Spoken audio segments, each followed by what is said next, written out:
नमस्कार, आदाब, बहुत बहुत स्वागत है आप सभी का। डीबी लाइव देख रहे हैं आप देख रहे हैं मेरा खास कार्यक्रम नजर और नजरिया। मैं हूं आपके साथ बुशरा खानम फहद। तो कल से जो नतीजे आए हैं उन नतीजों के बाद समीक्षा की जा रही है कि आखिर जो सोचा जा रहा था, जो सर्वेज में निकला, जो एग्जिट पोल में निकला, उससे उलट नतीजे क्यों आए हैं। खासतौर पर छत्तीसगढ़ के बारे में और मध्य प्रदेश के बारे में ये बात जरूर जोर शोर से पूछी जा रही है। और अब जिस तरह की समीक्षा की जा रही है उसको लेकर भी सवाल उठाना लाजमी है।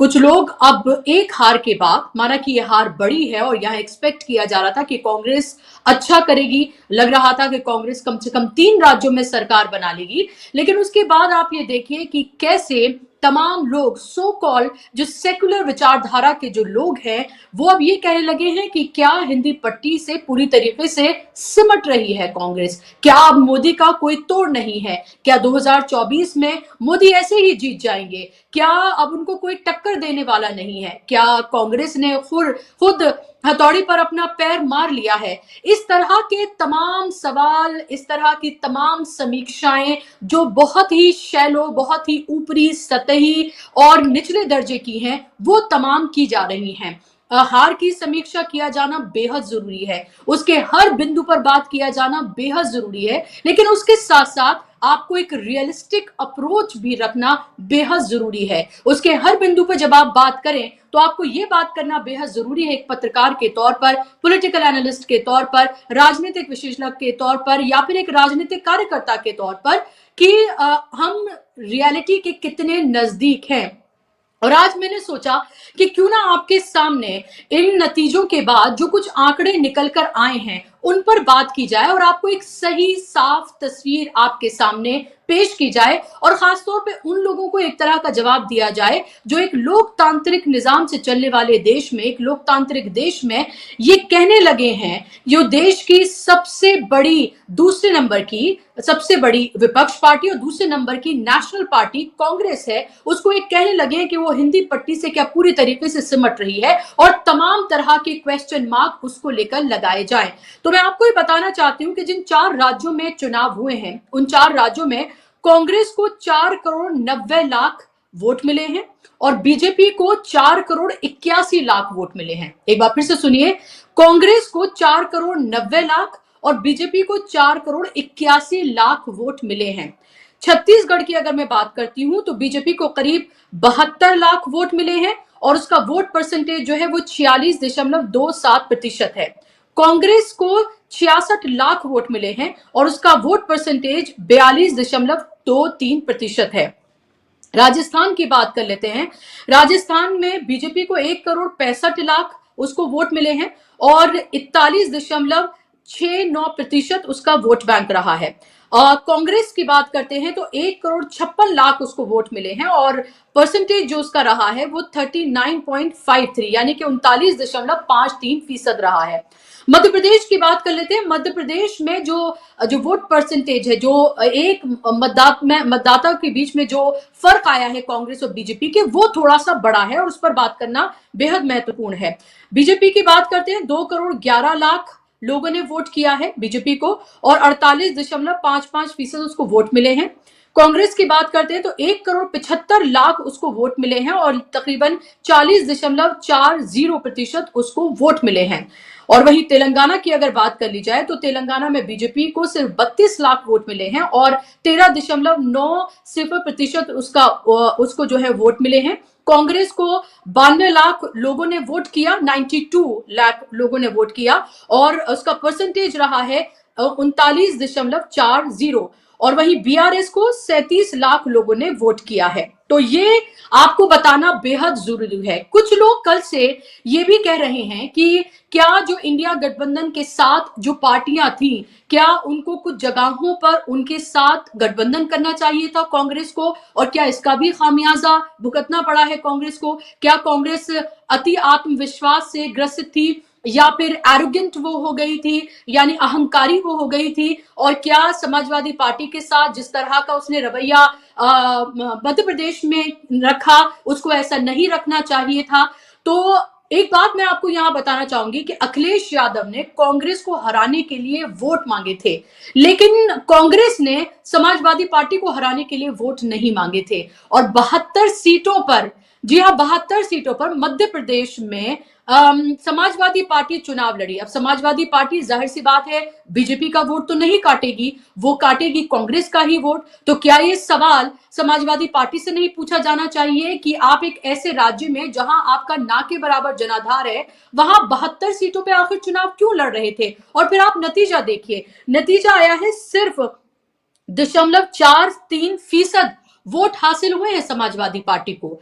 यानी कि 1% वोट भी समाजवादी पार्टी हासिल नहीं कर पाई। 1% तो छोड़ दीजिए, आधा प्रतिशत भी वोट वो हासिल नहीं कर पाई। सिर्फ 0.43% ही उसको वोट हासिल हो पाए हैं। और दावे कितने बड़े बड़े किए जा रहे थे, अखिलेश यादव इसको लीड कर रहे थे। आपको याद होगा कि वहां पर जाकर उन्होंने जनसभा भी की थी और एक तरह से पूरी तरीके से लीड लेते हुए नजर वो आए थे। और उसके बाद ये हाल उसका रहा है। तो क्या वाकई में ये कहना कि कुछ सीटें, 5-6 सीटें समाजवादी पार्टी को दे दी जाती तो उसमें बुराई क्या थी? क्या ये एक वाजिब सवाल है? दूसरी बात, अब मैं यहां बात आम आदमी पार्टी की भी करना चाहूंगी। आम आदमी पार्टी जो है एमपी में, उसने 66 सीटों पर वो लड़ी और उसको नोटा से भी कम प्रतिशत जो है उसको वोट आए हैं, नोटा से भी कम। और उसका आगे वोट्स की बात करते हैं तो 0.53% जो है उसको वोट मिले हैं। ये हाल जो है वो आम आदमी पार्टी का रहा है। आम आदमी पार्टी इन तमाम राज्यों में जहां चुनाव हुए, वहां पर उसने 205 सीटों पर उसने कंटेस्ट किया और 205 में से 205 वो हार गई। राजस्थान में उसने 85 सीटों पर वो लड़ी और उसका वोट प्रतिशत जो है सिर्फ 0.38% रहा। छत्तीसगढ़ में 54 सीटों पर वो लड़ी और उसका वोटिंग परसेंटेज जो है वो सिर्फ 0.93% रहा। तो ये एक तस्वीर है, एक रियलिटी चेक है जो आपके सामने में रख रही हूं, खासतौर पे उन लोगों के लिए जो लगातार ये बात कर रहे हैं, इसकी वकालत कर रहे हैं कि उन पार्टियों के साथ कांग्रेस को एक गठबंधन करना चाहिए था और शायद वो एक बेहतर पोजीशन में होती।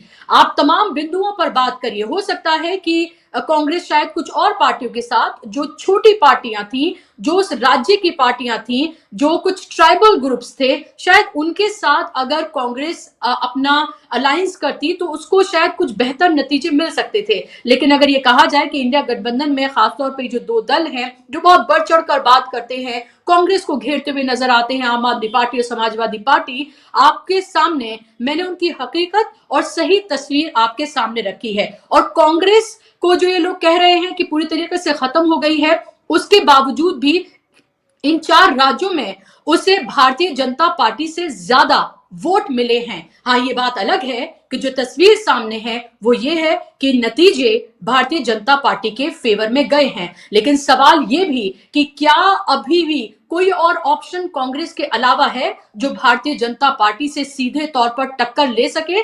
क्या ये कह के कि कांग्रेस खत्म हो रही है या फिर हिंदी भाषी जो राज्य हैं उनमें कांग्रेस पूरी तरीके से सिमट गई है, क्या आप एक तरह से जो लोकतांत्रिक निजाम है पूरे उसको लेकर ही सवाल नहीं खड़े कर रहे हैं? और ये सवाल उन लोगों से ज्यादा है जो अपने आप को सेक्युलर बताते हैं या फिर उस लाइन में खड़ा हुआ बताते हैं जो गांधीवादी अपने आप को कहते हैं। तो उन लोगों से सवाल ये मेरा ज्यादा है। इसकी हम समीक्षा करेंगे, हार के कारणों की भी हम बातें करेंगे और ये भी जानने की कोशिश करेंगे कि आगे और क्या कदम कांग्रेस को उठाने की जरूरत है, क्या चेंजेस करने की जरूरत है, इन सब पर हम गहन चर्चा करेंगे। और मेरे साथ खास मेहमान जुड़ गए हैं, उनका तारुफ मैं आपसे करा देती हूँ। 2 मेहमान फिलहाल है, 2 और मेहमान मेरे साथ जुड़ेंगे। अभी फिलहाल आप अनिल सिन्हा जी को आप देख सकते हैं स्क्रीन पर, सीनियर जर्नलिस्ट हैं, मेरे साथ जुड़ गए हैं।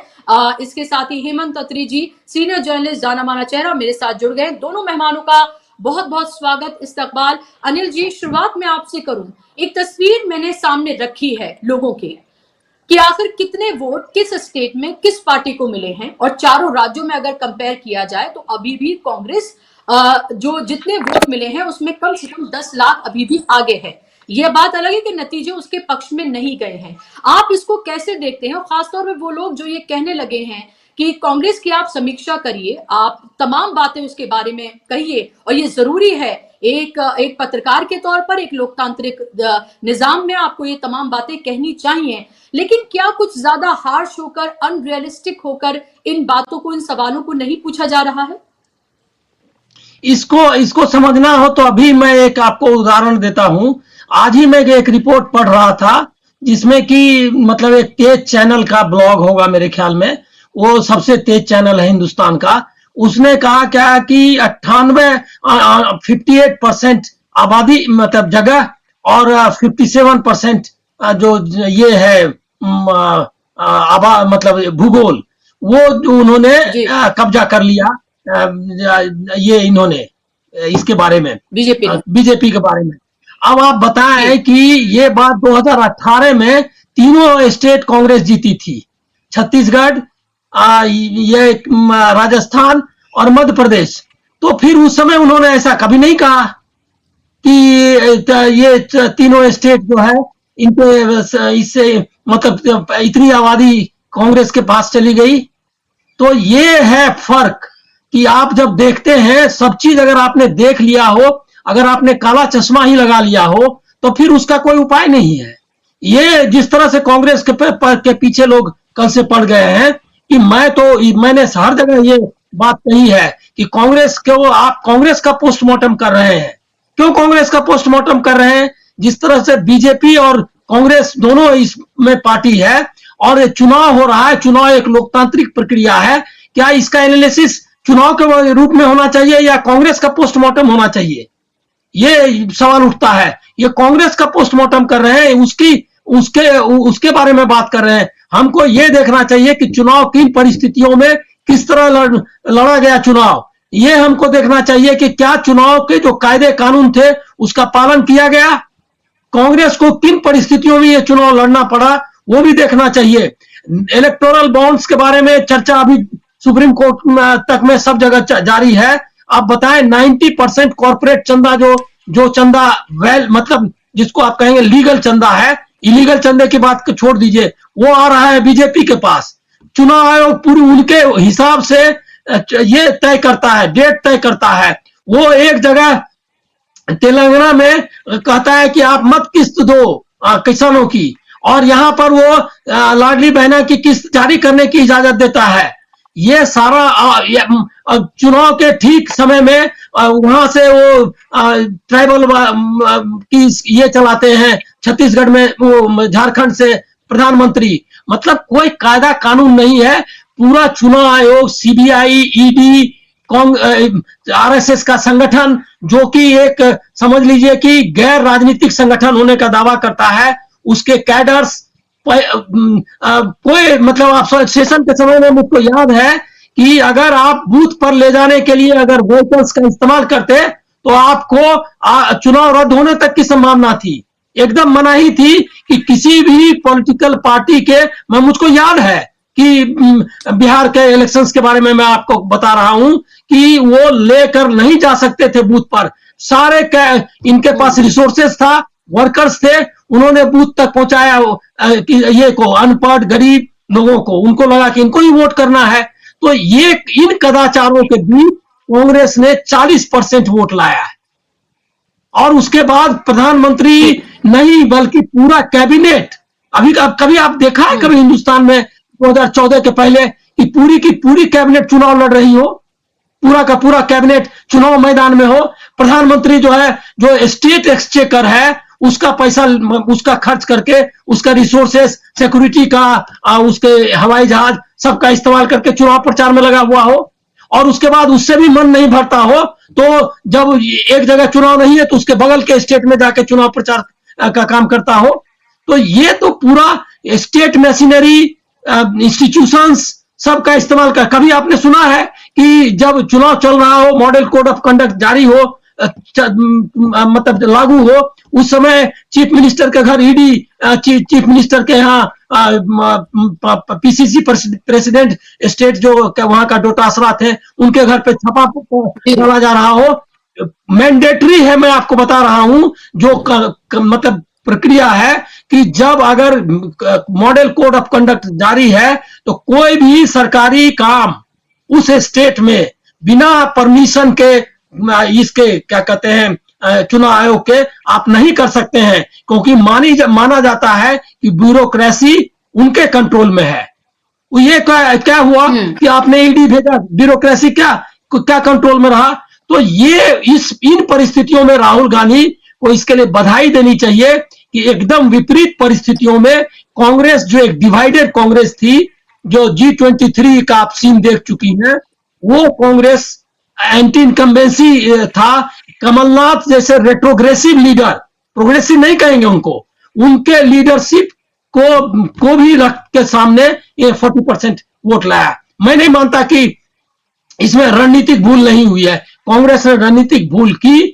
जो गहलोत के मिनिस्टर्स करप्ट, जिन पर आरोप था, या जो अनपॉपुलर एमएलए थे, उनको आपको निकाल देना चाहिए था, सीट नहीं देनी चाहिए थी।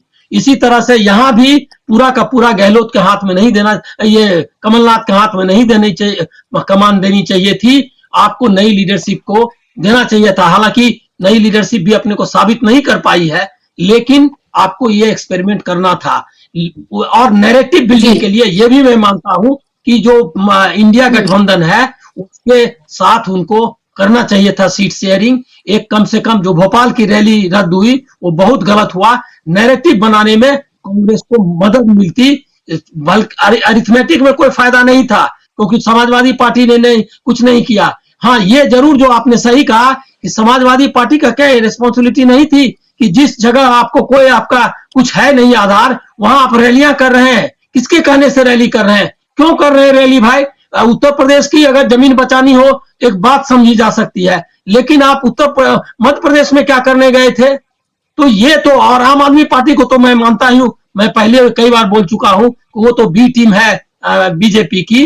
वो अभी जो लग रहा है 2024 में और भी खतरनाक खेल करेगी वो विपक्ष के साथ, ऐसा मेरा मानना है। जी बिल्कुल, तो ये तमाम चीजें हैं, इन पर बात करना जरूरी है। और हेमंत अत्री जी, फर्ज कर लीजिए एक मिनट के लिए, ये तमाम जो सरकारी दरबारी मीडिया है, इसको मोदी जी के पास से इसको हटा लिया जाए, जो तमाम ईडी, सीबीआई, आईटी है उसको भी हटा लिया जाए, और उसके साथ साथ जो इलेक्शन कमीशन है वो निष्पक्ष तरीके से अपने तमाम काम करे, और जो हिंदुत्व का वो पूरा कार्ड, जो नफरत का पूरा कार्ड, जो सांप्रदायिक का पूरा कार्ड जो वो खेलते हैं, अगर वो हटा लिया जाए, क्योंकि आपको तो बराबरी पर रख के तो आप किसी को कंपैरिजन करेंगे कि इस तरफ भी इतना ही वजन हो, इस तरफ भी इतना ही वजन हो, तभी तो आप कंपैरिजन करेंगे। क्या आपको लगता है फिर भी नतीजे ऐसे ही होते जो आपके सामने है फिलहाल? नहीं बुशरा जी, देखिए जो आज का जमाना है, जो मोदी युग है, इसमें इस तरह की बातें बेमानी है। वरना इस देश के संविधान के अंदर जो पीपल रिप्रेजेंटेशन एक्ट है 1952 का, उसकी ओपनिंग ही लेवल प्लेइंग फील्ड से होती है। और level playing field means level playing field in all respects, in letter and spirit. ना तो यहां लेटर है और ना स्पिरिट है, यहां केवल विम्स है। और जो हालात है देश के, उसको आपको बहुत बारीकी से देखना पड़ेगा। देखिए, कल से जो टीवी चैनलों के, अखबारों के जो मुख्यालय हैं, वो भाजपा और संघ के मुख्यालय बने हुए, कीर्तन मंडली के मुख्यालय बने हुए। कल मैं था वहां पर, तो मैंने देखा जिन लोगों को हम अपने पास में भी नहीं बिठाते थे, वो टीवी स्टूडियो में राष्ट्र के नाम संदेश दे रहे थे, वो आरएसएस के मुखपत्र के तौर पे। और ऐसे तमाम जगह पर तमाम लोग पाए जा सकते हैं। सवाल ये नहीं है बुशरा जी जो आप कह रही है, सवाल इससे कहीं बड़ा हो गया है। ये हालात तो रहने ही वाले हैं, इनको कोई नहीं बदलने वाला है। अब सवाल केवल इतना है कि क्या ये कीर्तन मंडली लोगों के दिमाग में ये सफलता के साथ बिठा चुकी है या नहीं कि मोदी ही मोदी है। हकीकत यह है कि बिठा चुकी है। और इसका विकल्प क्या है? इसका विकल्प देखिए, एक चीज है, कल से और इससे पहले मोदी जी का एक पसंदीदा सपना रहा है कांग्रेस मुक्त भारत। अगर कल के परिणाम देखेंगे, उसमें वो तो नहीं हुआ, उसमें तो उल्टा हो गया। राजस्थान में बेशक कांग्रेस चुनाव हार गई, लेकिन वोट परसेंटेज तो आधा % बढ़ गया। देखिए, आंकड़ों की बात एक है और हकीकत की बात दूसरी है।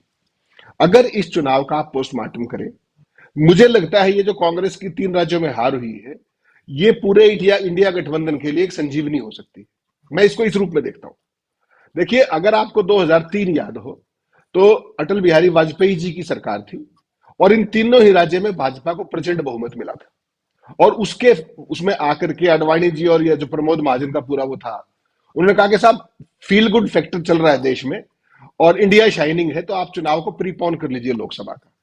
और लोकसभा का चुनाव प्रीपोन किया था। तीनों राज्यों में भयाम मतलब बहुत जबरदस्त जनादेश मिला था। और 2004 में क्या हुआ, उस इंडिया शाइनिंग में भाजपा को ढूंढते रह गए लोग।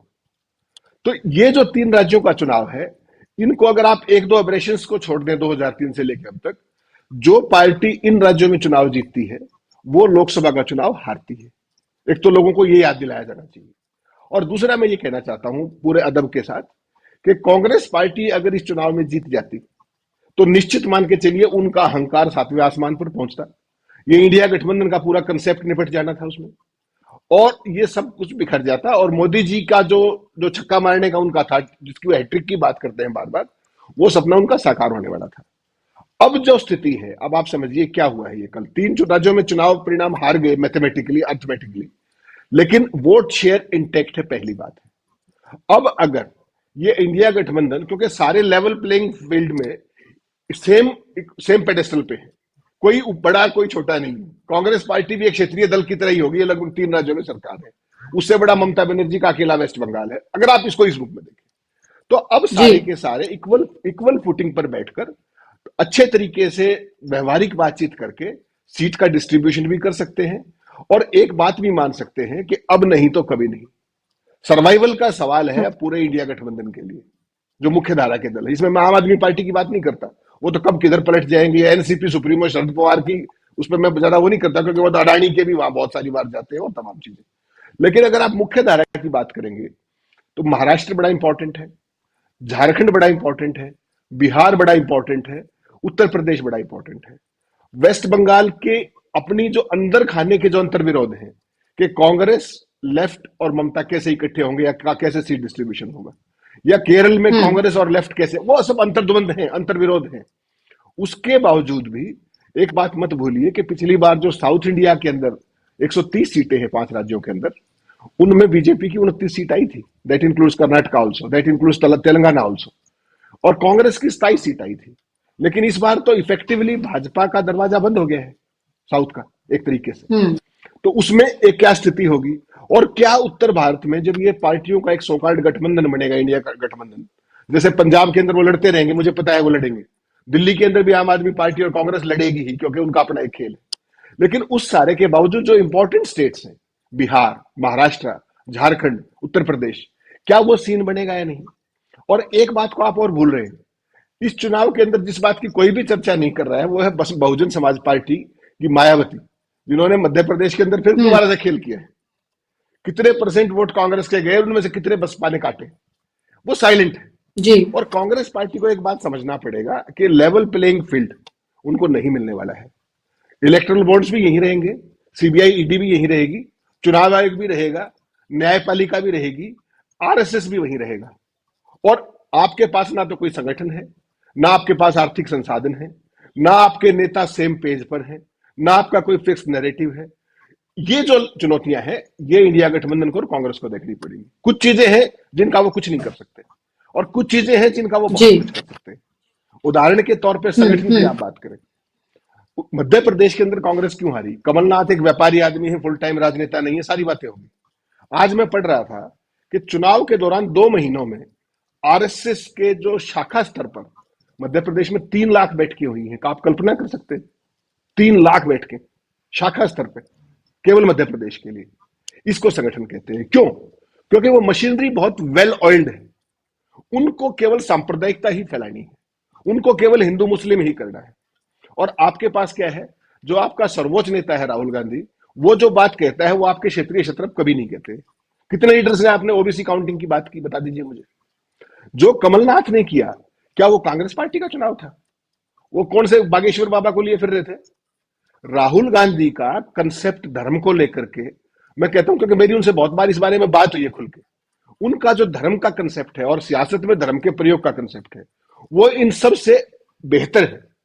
लेकिन क्या ये जो क्षेत्रीय शत्रप है, ये उनको अपने आप को उनसे ऊपर मानते हैं? एक बात आपको माननी पड़ेगी बुशरा जी, इस पूरे सारे का लबोलवाब ये है कि कांग्रेस पार्टी के अंदर बहुत जबरदस्त किस्म की डेडवुड इकट्ठी हो गई है। नाम किसी का लेना ठीक नहीं है। जो ये बुजुर्ग जितने घूम रहे हैं, ये सुनते तो किसी की है नहीं। और सबसे बड़ी बात क्या है कि चुनाव को ये आउटसोर्स करा के ले जाते हैं कि हम ही सब कुछ है, टिकट भी हम ही बांटेंगे, सब कुछ हम ही करेंगे। वैसे में क्या होता है कि जो रीजनेबल लोग हैं, प्लस जो भी एक बार मुख्यमंत्री रह गया कांग्रेस का, उसके पास तमाम संसाधन है, और सीबीआई ईडी के केस जो है डॉक्टर नरेंद्र मोदी की उसमें सरकार में कोई बचा नहीं है। जिस भी व्यक्ति के पीछे सीबीआई ईडी है, आपको क्या लगता है वो भाजपा को इफेक्टिवली टक्कर दे सकता है? वो बीजेपी का उसकी पूंछ के ऊपर पैर रहेगा। और यही नया मॉडल है जिसको राहुल गांधी नहीं समझ पा रहे। अगर उनको ये डेडवुड निकालनी है, देखिए विधानसभा के चुनाव एक पक्ष है, लोकसभा का चुनाव बिल्कुल दूसरा पक्ष है। अगर आपने 2019 का चुनाव देखा हो तो राहुल गांधी राफेल से लेकर तमाम बातें करते थे लोकसभा चुनाव में, उनके कितने नेताओं ने बात उठाई थी फील्ड में? किसी ने नहीं उठाई। अब भी जो एजेंडा राहुल गांधी लेके चले, कितने लोगों ने उठाया? जो कमलनाथ सॉफ्ट हिंदुत्व को लेकर चल रहे थे, तो मुझे ये बताइए कि जो आम वोटर है, जो बेचारा कम पढ़ा लिखा है या अभाव में रहता है, जिसको तमाम चीजें दी भी जाती है चुनाव के टाइम पे, वो आपकी फोटोकॉपी पे जाएगा, ओरिजिनल पे जाएगा? तो आप बागेश्वर बाबा के पास जाकर के उनके चरणों में नतमस्तक होके, उनको चार्टर्ड जहाज दे करके, और आप कांग्रेस की राजनीति कर रहे हैं। ये तो राहुल गांधी को सोचना होगा ना, और ये पूरी पार्टी को भी सोचना होगा। तो कांग्रेस पार्टी और इंडिया गठबंधन को अभी कुछ नहीं बिगड़ा है। This is a warning alarm for them. कई बार वार्निंग साइन देती है कुदरत, और अब उनको तो अपने तमाम ये इनबिल्ट अंतर्विरोध हैं, जो तमाम अंदर के संगठन की चुनौतियां हैं, जो वैचारिक चुनौतियां हैं, उन सब पे एक बार बैठ करके एक सेम पेज पर उनका आना होगा।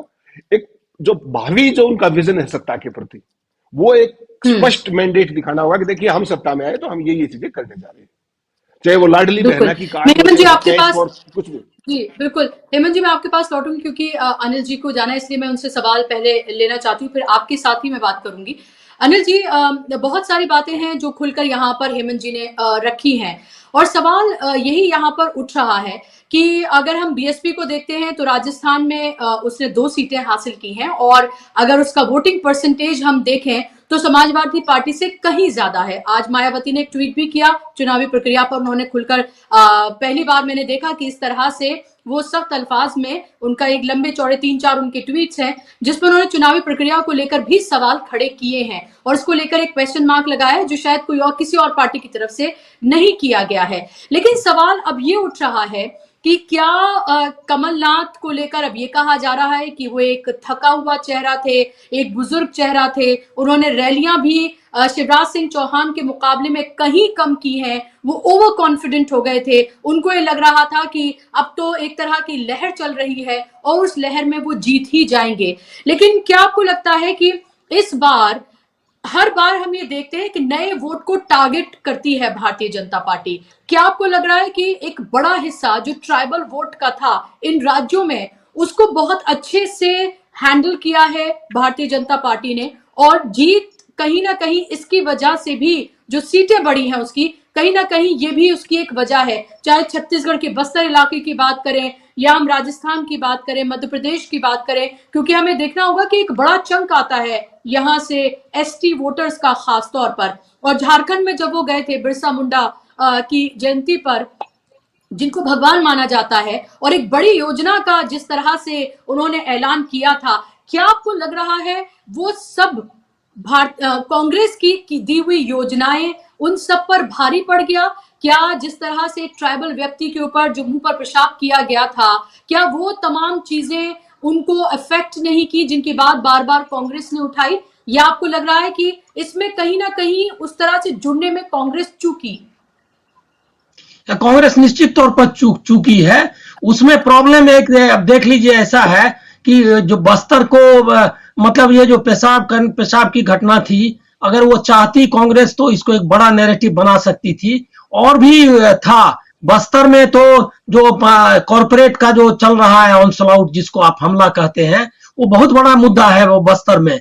और वहां के लोग ट्राइबल संगठन चाहते थे कि उसको एड्रेस करें भूपेश बघेल, लेकिन वो आनाकानी करते रहे। उन्होंने हालांकि खुलकर साथ नहीं दिया कॉर्पोरेट का, लेकिन वो कहीं न कहीं ढीले पड़ रहे थे, या उनका कुछ जो भी हो, मतलब वो खुलकर नहीं आए ट्राइबल्स के साथ। ये वजह वह बस्तर में काम कर गई, और यही स्थिति वहां भी हुई, राजस्थान में, मध्य प्रदेश में भी, कि जो लीडरशिप थी उसने ट्राइबल, जबकि वहां एक बहुत बड़ा पॉपुलेशन है दोनों जगह में, ट्राइबल पॉपुलेशन को एड्रेस करने में वो चूक गए। जबकि राहुल गांधी ने लगातार इस तरह के मैसेजेस देते दिया जो भी डाउन ट्रोडन कम्युनिटी है, लेकिन उसको जो कहा हेमंत अत्री जी ने वो सही कहा कि वो जो बोलते हैं या जो रखते हैं विचार, वो क्या उसको ये क्या कहते हैं इनकी बातों में कहीं से प्रतिध्वनित होता है? नहीं होता है। तो वो जो नैरेटिव थी उस बिग नैरेटिव को, जैसे कि पेशाब करने वाली घटना राहुल गांधी ने टेकअप भी किया था, कांग्रेस की जो सेंट्रल लीडरशिप थी उसको जो सोशल मीडिया में या जहां भी प्रचारित करना कर रही थी, लेकिन वो जब चुनाव के जो 3 जगह ट्राइबल पॉपुलेशन के हिसाब से बहुत इंपॉर्टेंट इनका मतलब भाग था, लेकिन उसको एड्रेस नहीं किया इन्होंने और उसके साथ नहीं गए। ये तो थी, लेकिन आपने एक बहुत मतलब अहम सवाल किया कि मोदी जी क्या नया टारगेट करेंगे। उसके संकेत उन्होंने कल के भाषण में दिए हैं कि नारी शक्ति, युवा शक्ति, 4 लोगों कैटेगरी जो उन्होंने बताया है, गरीब और ये, तो उन्होंने कैटेगराइज कर दिया है कि ये जो जाति जनगणना है ओबीसी को टारगेट, ओबीसी कहा कि इसी में ओबीसी आते हैं, तो वो जो है वो भी काउंटर ढूंढ रहे हैं।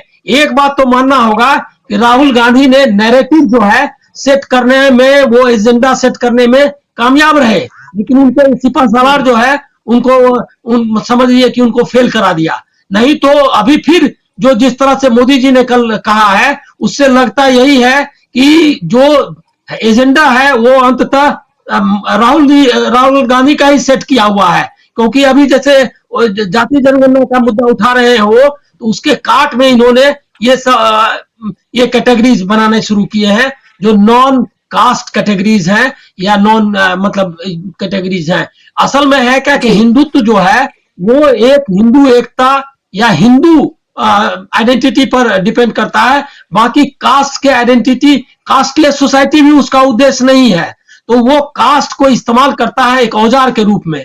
उसका काट जो है ये जाति जनगणना और या ऐसे मुद्दे हो सकते हैं, वो नैरेटिव बिल्डअप हो रही थी और हुई भी बहुत हद तक। 40% वोट क्या अपर कास्ट का लोग दिया है क्या? अपर कास्ट का तो बड़ा हिस्सा अभी भी बीजेपी को वोट करता है। तो ये जो नैरेटिव चल रही है कि लोग चले गए ट्राइबल क्षेत्र को एड्रेस नहीं कर पाई कांग्रेस, ये बात सच है, लेकिन ये वोट किन लोगों ने दिया? ये निश्चित तौर पर अल्पसंख्यक, दलित और ओबीसी या ट्राइबल का हिस्सा ही दिया है ना। 40% वोट, 7% अगर ले भी ले अंतर तो भी तो 40% वोट है, तो कौन दिया है? थोड़ा का ही इधर उधर है ना। तो ये आपको इसको एनालिसिस आप सही कर रही है कि ये जो एनालिसिस है इसका सही ढंग से एनालिसिस होना चाहिए। दूसरा है क्या कि मैं फिर से कहता हूं कि ये लेवल प्लेइंग फील्ड की बात नहीं है। सवाल ये है कि जो नैरेटिव वो चला रहे हैं कि विपक्ष को जिस तरह से कहा उन्होंने गुस्सा मत निकालिए, किस तरह से बड़बोलापन। अभी ये बताना चाहिए लोगों को कि हिंदुस्तान का कोई प्रधानमंत्री इस भाषा में बात नहीं करता है, किया है आज तक। देवेगौड़ा जो छोटे समय के लिए थे, गुजराल थे, उन लोगों ने भी जो कि रीजनल लीडर्स थे, वो रीजनल लीडर्स भी नहीं थे। गुजराल तो पंजाब के भी नेता नहीं थे, लेकिन उन लोगों का भी एक ग्रेस जो है, एक जो प्रधानमंत्री का स्टेचर होता है, वो स्टेचर नहीं। इस तरह से आप बात करेंगे उनको मतलब साफ साफ बड़बोलापन की हद है। 2018 में चुनाव तीनों कांग्रेस ने जीत लिया था, तो उन्होंने कहा वो कांग्रेस के किसी नेता ने इस तरह की बात की, कभी की क्या? एकदम मैं मानता हूं कि राहुल गांधी का जो रिस्पांस भी आया है एकदम मेजर्ड और एक ग्रेसफुल है। उन्होंने स्वीकार भी किया और कहा कि हमारी फाइट जारी रहेगी। ये बहुत ही सकारात्मक है। ये जो नकारात्मकता है बीजेपी की, और वो उसको जरूर टारगेट करना चाहिए। दूसरी बात, एक लास्ट में अपना पॉइंट करके खत्म करूंगा कि बीजेपी पर इसका क्या प्रभाव हो रहा है, ये तो कोई बात ही नहीं कर रहा है। बीजेपी एक मोनोलिथिक पार्टी बन गई है, मोदी एंड बीजेपी। अब बीजेपी में वसुंधरा राजे, शिवराज सिंह चौहान, रमन सिंह तो छोड़ दीजिए, कोई भी नेता, गडकरी भी आवाज नहीं लगा सकता, क्योंकि मोदी के चेहरे को बताकर उस पर जीता नहीं है। ये मान लीजिए, वो अलग एनालिसिस है कि वसुंधरा राजे ने अपने कैंडिडेट जीता है, शिवराज सिंह ने अपने कैंडिडेट जीता है, रमन सिंह ने अपने कैंडिडेट भी जीता है, इसी से मिल करके भाजपा जीती है। लेकिन चेहरा रखा इन्होंने मोदी का। मोदी के चेहरे पर यह इलेक्शन नहीं हुआ है उस तरह से जिस तरह से, लेकिन अगर हुआ भी है तो क्या हाल हुआ? 40% वोट कांग्रेस भी ला रही है बिना किसी चेहरे के, और आप ला रहे हो 42%। तो कितना का फर्क हुआ, ये भी देखना चाहिए वो वजन करके। लेकिन बीजेपी के अंदर बहुत जो लीडरशिप है, जो कि डाइवर्सिटी है, वो और खत्म करेंगे मोदी। सबसे ज्यादा सावधान रहना है। कांग्रेस तो बाहर है, वो लड़ेगी, लेकिन बीजेपी के नेता क्या करेंगे ये बात भी बताना चाहिए। सब खत्म हो जाएंगे, गडकरी, राजनाथ सिंह, सब लीडरशिप, और अश्विनी वैष्णव, हरदीप सिंह पुरी जैसे एक्स ब्यूरोक्रेट, यही उनकी लीडरशिप में शामिल होगा। ये जो चेंज बीजेपी में आ रहा है, ये डिस्कस करिए। ये लोग कौन लोग हैं? इन लोगों ने सेवा की है कॉर्पोरेट की, वो अश्विनी वैष्णव ने छोड़ दिया। हम क्या है, हम लोग चर्चा करने लगते हैं तो साफ साफ बात नहीं करते ना। और यही ये विधानसभा में कितना है, वो विधानसभा में, इससे बात नहीं बनती। एक्सपोज करना चाहिए। ये अश्विनी वैष्णव कौन है?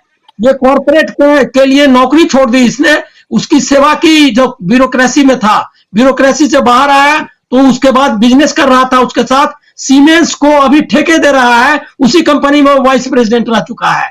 और ये क्या कॉन्फ्लिक्ट ऑफ इंटरेस्ट नहीं है? हरदीप सिंह पुरी कौन है? ये सब आप देखिए। जयशंकर कौन है? जयशंकर का बेटा क्या कर रहा है? ये बताइए कि ये कौन लोग हैं जो देश को चला रहे हैं। बीजेपी एज ए पार्टी खत्म हो जाएगी, ये बताइए बीजेपी के नेताओं को कि बीजेपी एज ए पार्टी खत्म हो जाएगी। ब्यूरोक्रेट्स एंड दलालों की, जो कॉर्पोरेट के दलाल हैं, उनकी पार्टी बनकर रह जाएगी। हम नहीं चाहते, हम उसके पक्ष में नहीं है कि कोई भी पार्टी, चाहे राइटिस्ट हो या लेफ्टिस्ट हो, लोकतंत्र में उसको खत्म होना चाहिए। हर एक विचार को जिंदा रहना चाहिए, इसमें मैं विश्वास करता हूं। इसीलिए मैं कहूंगा कि बीजेपी पर भी फोकस करिए कि बीजेपी, ये 3 चुनाव जो हुए हैं, इस चुनाव का बीजेपी के इंटरनल डायनेमिक्स पर क्या असर होगा, इसकी भी चर्चा होनी चाहिए। जी नमस्कार, इसके बाद मैं जाऊंगा। जी, बहुत बहुत बहुत महत्वपूर्ण बात आपने कही है, और एकदम डिफरेंट पर्सपेक्टिव जो है वो आपने यहाँ पर रखा है अनिल जी। और इसकी बात करना बिल्कुल आपने सही कहा है कि इसकी बात करना बहुत जरूरी है, क्योंकि भारतीय जनता पार्टी जो कांग्रेस पर परिवारवाद की बात करती है, कहती है कि सिर्फ एक परिवार की पार्टी बनकर रह गई है, और आप वहां देखें, वहां तो सिर्फ 2 लोगों की पार्टी बनकर रह गई है, वो मोदी और अमित शाह। उसके अलावा ना तो किसी की कोई हैसियत है, ना कोई बोलने की औकात कोई रखता है। और अब हेमंत जी, ये सवाल जो अनिल जी ने उठाया, इससे आगे मैं बढ़ाना चाहूंगी कि जब वसुंधरा राजे चेहरा नहीं थी, राजस्थान का चुनाव लड़ा गया, फिर उसके बाद शिवराज सिंह चौहान की आप बात देखिए कि वो चेहरा नहीं थे, वह मध्य प्रदेश में चुनाव लड़ा गया, रमन सिंह चेहरा नहीं थे, और छत्तीसगढ़ में चुनाव लड़ा गया। तो अब वहां का चीफ मिनिस्टर कौन होगा? क्या इसको लेकर अब कोई, आपको नहीं लगता कि एक झगड़ा जो है वो इंटरनल जो है वो शुरू हो जाएगा? और क्या आपको लगता है किसी पपेट को बिठाने की तैयारी, जो किसी तरीके से अपनी जबान को ना खोल सके, जो मोदी जी के आगे पूरी तरीके से नतमस्तक हो जाए, वो ऐसे किसी लीडर को वो चुनेंगे? क्योंकि शिवराज सिंह चौहान बहुत सौम्य उस तरह के नेता जो है वो माने जाते हैं, लेकिन उन्होंने भी चैलेंज किया, और अभी अगर आप देखें तो एक तरह से एक सबसे बड़े नेता के तौर पर वो उभर रहे हैं भारतीय जनता पार्टी में। मोदी जी तो ये बर्दाश्त नहीं करेंगे बिल्कुल भी। नहीं, देखिए बुशरा जी, मध्य प्रदेश पे जब बात आए, उससे पहले एक बार अगर आपको उत्तर प्रदेश याद हो, तो जब योगी आदित्यनाथ को जब सीएम बनाने की बात थी, उससे पहले आपको ध्यान है मनोज सिन्हा ने गार्ड ऑफ ऑनर ले लिया था जाके इलाहाबाद में, वाराणसी में जाकर के, और उनको उनकी ताजपोशी की तैयारी थी। वो आरएसएस ने finally they put there foot down effectively, और तब योगी आदित्यनाथ बने थे। और योगी आदित्यनाथ जब से सीएम बने हैं, उनको हटा पाना, चाहत जरूर है दिल्ली की, लेकिन उनको वो छू नहीं पा रहे हैं।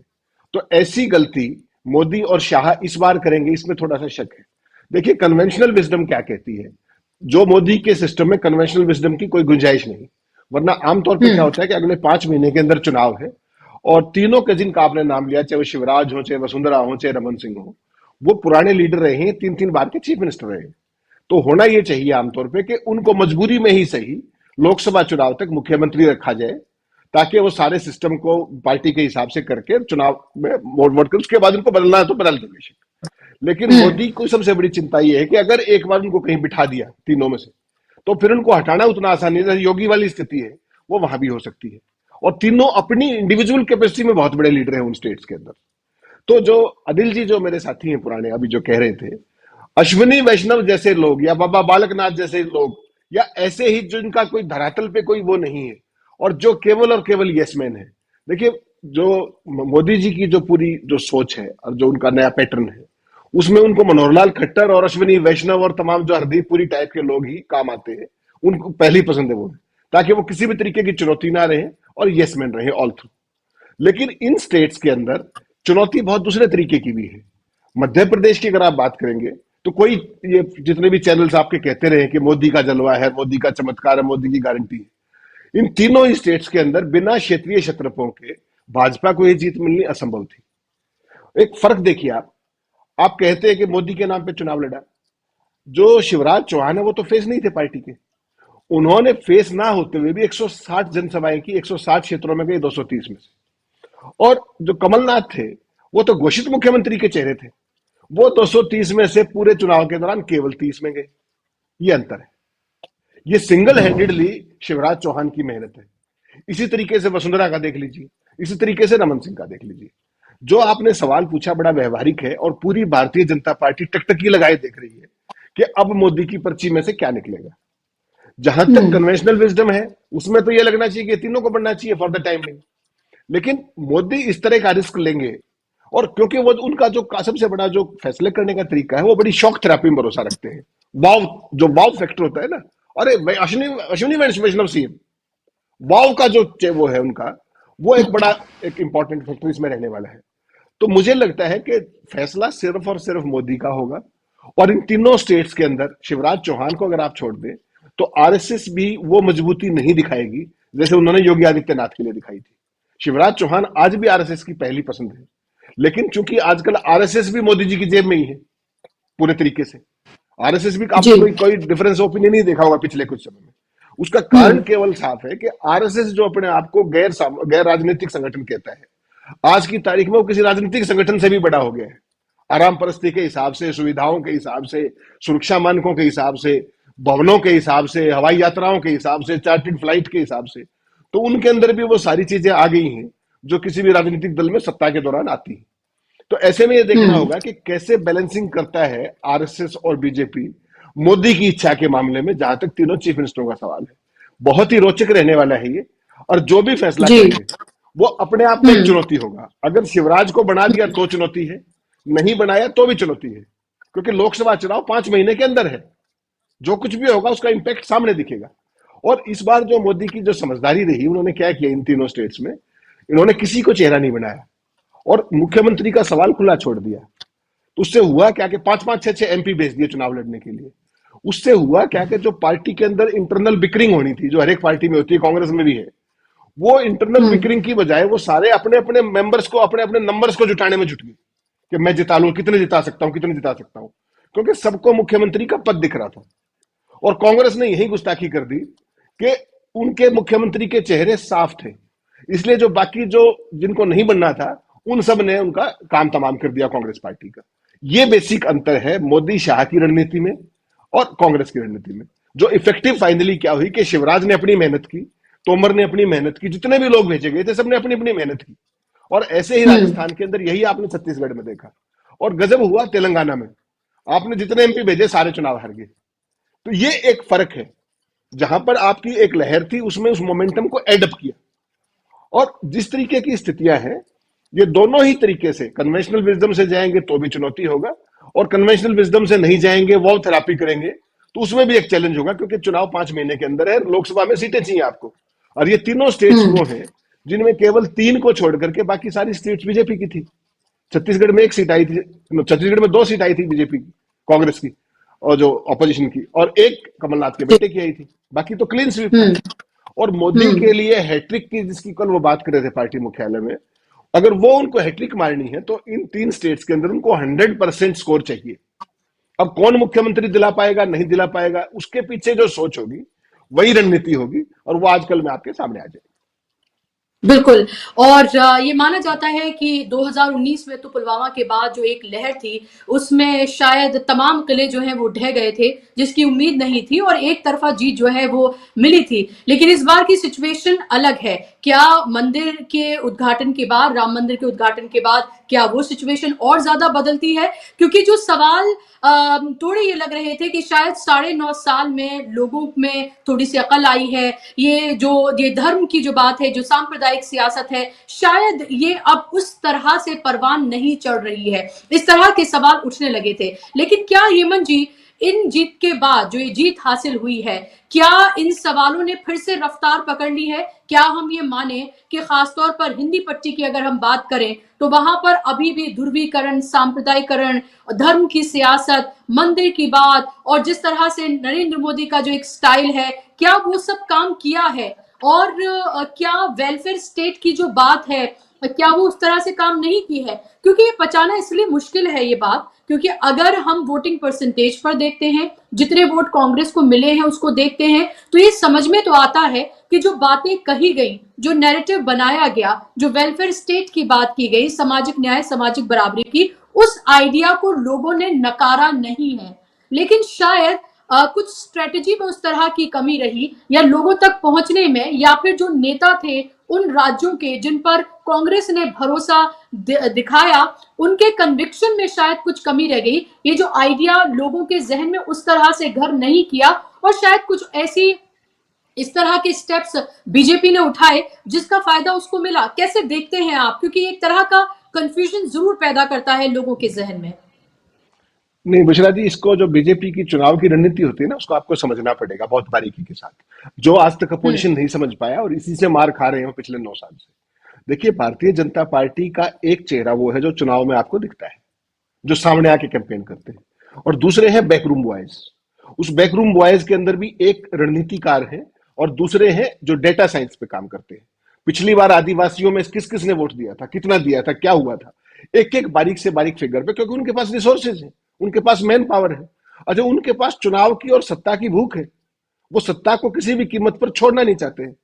दूसरा, जो दूसरी टीम है, वो लोगों के बीच में रह करके उनके एजेंडा को पकड़ती है और फिर उसको एग्जीक्यूट करते हैं आपके कैंपेनर्स। ये 3 बीजेपी का वो है। और कांग्रेस पार्टी और जो अपोजिशन है, उनके पास ना तो इतने संसाधन है, ना मैन पावर है, और ना उस तरह के कार्डर्स हैं। ये बेसिक फर्क आपको समझना पड़ेगा।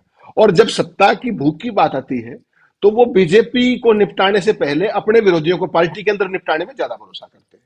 किसी भी कांग्रेस पार्टी की खासतौर पर अगर आप बात करेंगे, जो इन हिंदी पट्टी की स्टेट्स में जो मुख्य इनकी चैलेंजर थी, तो यहां पर दिक्कत क्या है कि उनके पास सारा वेर विडाल है और वो एक इलेक्शन फाइटिंग मशीन है, that's what we call them. और कांग्रेस के पास क्या है? कांग्रेस के पास गुटबाजी है, संगठन का अभाव है, धन का अभाव है, जी अहंकार पूरा है, पूरा अहंकार है, कोई दिक्कत नहीं है। तो ऐसी सूरत में एक यूनाइटेड जो सत्तारूढ़ पार्टी है, उसके पास आप देखिए क्या क्या है, सीबीआई, ईडी, इनकम टैक्स से लेके हर चीज है, इलेक्शन कमीशन उनके पीछे है, प्रशासन सारा उनके पास है, केंद्र की सत्ता उनके पास है, अर्धसैनिक बलों की कमान उनके पास है। तो उनसे आप कैसे लड़ेंगे? उनके साथ लड़ने के आपके पास केवल 2 तरीके हैं। क्लैरिटी ऑफ आइडियोलॉजी, आप करना क्या चाहते हैं, इश्यूज के जिन इश्यूज पे आप चुनाव लड़ना चाहते हैं, और आपका जो नीचे कार्डर है क्या उस इश्यू को लेके जाना चाहता है या नहीं चाहता। ये सबसे बड़ी चुनौती है। आर्थिक संसाधन और बाकी चीजें तो बाद की बात है। जो 9 साल में जो नरेंद्र मोदी का जो जगरनट इतना बड़ा हुआ है, वो वैसे नहीं हुआ। उसके पीछे सबसे इफेक्टिव जो चीज है, वो है मीडिया का ढोंग, मतलब ये इस तरीके से कीर्तन मंडली या डपली मंडली जो भी आप कहते हैं उसको बन जाना, कोई भी सवाल ना उठना। और अब जब राम मंदिर की बात आएगी, आप देखिए कोई अखबार उठाइए आप, हर रोज हर दिन विदाउट फेल फ्रंट पेज पे एक खबर आपको जरूर मिलेगी राम मंदिर की, कुछ ना कुछ खबर। आज फर्स्ट फ्लोर हो गया, आज ग्राउंड फ्लोर हो गया, आज इतने वो लग गए, आज इतने पत्थर हो गए, आज इतने इन्विटेशन कार्ड चले गए, इतने देशों के लोग आएंगे। वो क्या है? उस पूरे को एक सीक्वेंस ऑफ इवेंट्स बना करके उत्सव बना देना। और आपको ध्यान होगा, ये बात लाल कृष्ण आडवाणी ने बहुत पहले कही थी कि नरेंद्र मोदी इवेंट के चैंपियन है, अनडिस्प्यूटेड। अब उन्होंने क्या किया, उस इवेंट के अंदर जो ये गोदी मीडिया कहिए, डॉगी मीडिया कहिए, सुपारी मीडिया कहिए, इसके जरिए उन्होंने इस देश में एक उत्सवनुमा माहौल क्रिएट कर देना है इस चुनाव के लिए। और अब जो लोकसभा का चुनाव चल रहा है, मुझे तो किसी ने कल ये भी बताया कि कोई आरएसएस का व्यक्ति था, शाम को उसने मुझे कहा कि साहब हम पॉपुलेशन कंट्रोल बिल और जो कॉमन सिविल कोड, इनमें से भी एक को लाने पे बहुत, ताकि और वर्टिकल डिवीजन हो सके। उनका बेसिक एजेंडा है वर्टिकल डिवीजन करने का। अब कांग्रेस पार्टी उनके जो इस ट्रैप के अंदर चल के जाती है इंडिया गठबंधन, या वो एक अल्टरनेट देते हैं कि हमारा गवर्नेंस का ये पैटर्न होगा, इनकी फॉल्ट लाइंस ये हैं, और जिस दिन पूरा अपोजिशन इकट्ठा होके मैदान में आएगा, इसमें अखिलेश वाली चीजों को छोड़ दे अगर, तो हर एक पार्टी, देखिए एक तो व्यक्ति होता है, एक तो खुद ही कहता है कि एक अकेला सब पर भारी है, उसकी एक अपनी कंस्टिट्यूएंसी है, उसके इस देश में 30% भक्त भी हैं जिनको किसी मुद्दे से किसी बात से कोई लेना देना नहीं है। लेकिन जो ये 40% जो लोग जिन्होंने वोट डाला है, क्या इनको जब सारी पार्टियां इकट्ठी आएंगी, क्या इनको 50 तक ले जा सकते हो? सवाल है, जवाब है हाँ, ले जा सकते हो। उसके लिए आपके पास एक अल्टरनेटिव विजन, एक अल्टरनेटिव नैरेटिव और एक डिलीवरी सिस्टम होना होगा। आपको क्लैरिटी ऑफ आइडियोलॉजी करनी पड़ेगी। सॉफ्ट हिंदुत्व से काम नहीं चलेगा। आप हिंदुत्व पे केवल ये कहिए कि हमारी सियासत राजनीति का धर्म है, हम धर्म की राजनीति नहीं करते हैं, राजनीति धर्म का माध्यम नहीं हो सकता है। ये जो धर्म की राजनीति है, ये केवल बाकी मुद्दों के ऊपर चश्मा लगाने का षड्यंत्र है। ये अगर सारी अपोजिशन पार्टी ये समझाने पे आएंगी, क्योंकि सबके अपनी अपनी वोट बैंक की कंस्टिट्यूएंसीज हैं, सबके अपने अपने एरियाज हैं, और रीजनल पार्टीज को अगर सर्वाइव करना है, अगर कांग्रेस पार्टी को सर्वाइव करना है लॉन्ग टर्म में, तो ये इंडिया गठबंधन को सफल होना ही पड़ेगा, वरना डेमोक्रेसी इतने भयंकर खतरे में हो जाएगी आने वाले 6 महीने के बाद कि आप सब ढूंढते रह जाएंगे कि हमारे वो बोलने का अधिकार, सवाल जवाब तो अभी कोई नहीं देता आपको। आप कितने सवाल पूछे, नरेंद्र मोदी जी ने आज तक कोई सवाल का जवाब नहीं दिया है, आज तक कोई प्रेस कॉन्फ्रेंस नहीं की है, ना उनकी कोई मंशा है, ना उनसे कोई सवाल किसी भी तरीके का कोई सिस्टम है। तो सिंपल सी बात ये समझनी पड़ेगी, सर्वाइवल की लड़ाई है। और सर्वाइवल, बुशरा जी, डार्विन ने बहुत सालों पहले कह दिया था, दुनिया में सर्वाइवल होता है फिटेस्ट का, जो शारीरिक तौर पे भी ठीक है, जो बौद्धिक तौर पे भी ठीक है, जो मानसिक तौर पे भी ठीक है, जो आर्थिक तौर पे भी ठीक है। अगर अपोजिशन को ये क्लैरिटी नहीं है तो वो निपटेंगे खुद भी और इस देश को भी निपटवाएंगे, ऐसा मेरा शॉर्ट मानना है। जी बिल्कुल, ये महत्वपूर्ण बातें हैं और इस पर जाहिर सी बात है बहुत गौर फिक्र करने की बात है। विंटर सेशन चल रहा है, आज से उसकी शुरुआत हो गई है और हमने देखा कि जब प्रधानमंत्री आए मीडिया से बात करने के लिए, पहले ये होता था कि मीडिया सवाल जवाब करता था और वहां पर जो नेता हैं वो जवाब देते थे प्रधानमंत्री से पहले, जो इतने सारे हुए हैं। लेकिन अभी आप ये देखें कि प्रधानमंत्री जी आते हैं और हर भाषण उनका चुनावी भाषण होता है। वो आए, उन्होंने चुनावी भाषण की तरह अपना भाषण दिया और विपक्ष पर ना रोने का, उन्होंने एक तरह से कहा कि रोइएगा नहीं, खींच मत निकालिएगा आप क्योंकि आप हार गए हैं, इस तरह की भाषा का वो इस्तेमाल करते रहे। जब वो अंदर गए पार्लियामेंट में तो वहां पर मोदी मोदी के नारे लगे। ये कहा गया कि एक ही गारंटी है इस देश में और वो है मोदी की गारंटी।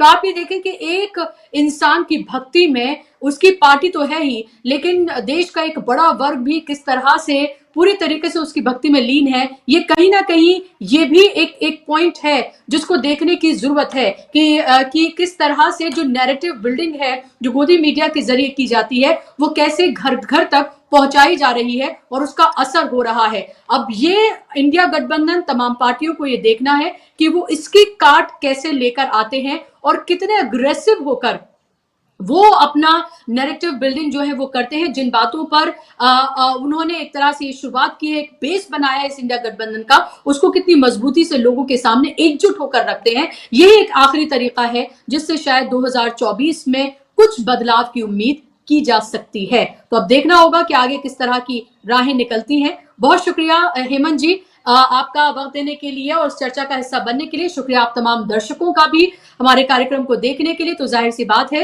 कि अभी कांग्रेस के लिए राहें मुश्किल है, लेकिन उसको इंट्रोस्पेक्शन करने की जरूरत है, उसको देखने की जरूरत है, कहां गलतियां हुई, उसको कुछ बड़े भारी कदम उठाने की जरूरत है। अगर वो वाकई में एक बदलाव की तरफ जाना चाहती है, उसको अपने जो कुछ ओल्ड हॉर्सेस हैं जो उसके ऊपर एक तरह का बर्डन बन चुके हैं, उनसे भी निजात पाने की जरूरत है। नए चेहरों के साथ, नए जोशीले चेहरों के साथ, नए पर्सपेक्टिव के साथ जो आए, जिनके ऊपर किसी तरह की कोई छवि उनकी पहले से ना बनी हुई है, उन चेहरों को सामने लाने की जरूरत है। तेलंगाना में एक्सपेरिमेंट किया गया, रेवंत रेड्डी ने मेहनत की और आप देखें कि उसका नतीजा सामने देखने के लिए मिला। राहुल गांधी ने मेहनत की, कर्नाटका हिमाचल में जीत मिली, तेलंगाना में जीत मिली, 40% से ज्यादा वोट जो हैं वो कांग्रेस को मिले। और इसीलिए आप ये देखें कि कांग्रेस को लेकर क्रिटिसिज्म कल से हो रहा है, लेकिन राहुल गांधी को लेकर अभी तक कोई इस तरह का क्रिटिसिज्म नहीं है। आप भारत जोड़ो यात्रा से पहले की आप उनकी छवि देखिए और उसके बाद की आप उनकी छवि देखिए, आपको जमीन आसमान का फर्क नजर आएगा। और हमेशा ये देखा गया है कि जब लगता है कि सब कुछ अंत हो रहा है, कोई सिल्वर लाइन नजर नहीं आ रही है, कोई अंधेरे से कोई रोशनी की कोई किरण नहीं नजर आ रही है, तभी एकदम से सूरज चमकता है। तो ना उम्मीद ना हो और आप उम्मीद रखें। यही इस तरह का ही निजाम है, जनता ने चुना है,